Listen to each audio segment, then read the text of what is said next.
Hello guys, আমাদের মানে বালুঘাট যেটা বলে চাঁপাই কদমতলি বালুঘাট, ওখানে এখন ধরে নাও ব্রিজ ডুবে গেছে ওখানে। তো এই জন্য এখানে সাহায্য রেখেছে নৌকা নৌকা নৌকা। তো তোমরা যে যেখানে আছো এখানে ফেরিতে যেতে পারবা বালুঘাট। সুবিধা করেছি।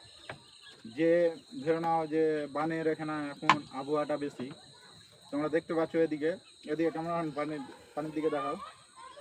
তো এ পানির জন্যে মানে ব্রিজটা ডুবে গেছে। তো এখন কথা হলো কি যে মানুষ যাওয়া আসা করতে পারে না, ওই জন্য এখানে একটা নৌকা রাখা গেছে। তোমরা যে যেখানে আছো বালুঘাট যাবা তো এ পাকে চলে আসবা, চাপাই কদমতলি হাই মাদ্রাসা স্কুলের পাক দিয়ে তোমাদের জন্য সুবিধা রাখা গেল।